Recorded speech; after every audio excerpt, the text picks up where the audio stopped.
പ്രിയപ്പെട്ട പ്രേക്ഷകർ, നമുക്കിനി കാലാവസ്ഥ നോക്കാം സ്കൈ വാച്ചിലേക്ക്.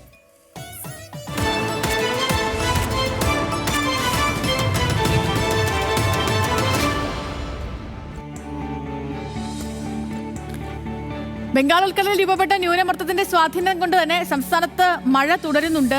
26-ാം തീയതി വരെ മഴയുണ്ടാകുമെന്നാണ് കാലാവസ്ഥാ വകുപ്പ് അറിയിക്കുന്നത്.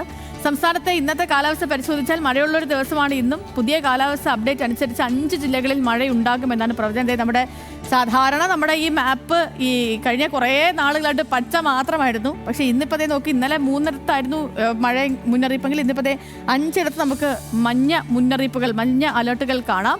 കോഴിക്കോട്, മലപ്പുറം, തൃശ്ശൂർ, പത്തനംതിട്ട, കൊല്ലം ജില്ലകളിലാണ് അലേർട്ടുകൾ നിലനിൽക്കുന്നത്. ഇവിടെയൊക്കെ ചെറിയ മഴ പെയ്യുമെന്നുള്ള പ്രവചനമുണ്ട്. മണിക്കൂറിൽ 5 മുതൽ 15 മില്ലിമീറ്റർ വരെ മഴ കിട്ടുമെന്നാണ് റിപ്പോർട്ട്.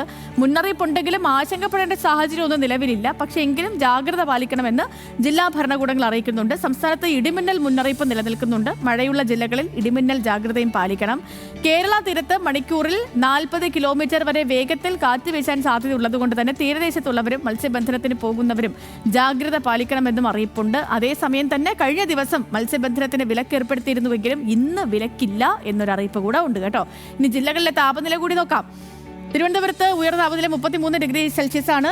ഈ കുറഞ്ഞ താപനില വരുമ്പോൾ അത് 23 ഡിഗ്രി സെൽഷ്യസിലേക്ക് വരുന്നു. കൊച്ചിയിലേക്ക് പോയാൽ കൊച്ചിയിൽ കൂടിയ താപനില 32, കുറഞ്ഞ താപനില 22. കോഴിക്കോട് ഉയർന്ന താപനില 34 ഡിഗ്രി സെൽഷ്യസ്, കുറഞ്ഞ താപനില 25 ഡിഗ്രി സെൽഷ്യസ്. ഒപ്പം കണ്ണൂരിൽ ഏറ്റവും കൂടിയ താപനില എന്ന് പറയുന്നത് 34 ഡിഗ്രി സെൽഷ്യസും കുറഞ്ഞ താപനില 25 ഡിഗ്രി സെൽഷ്യസുമാണ്.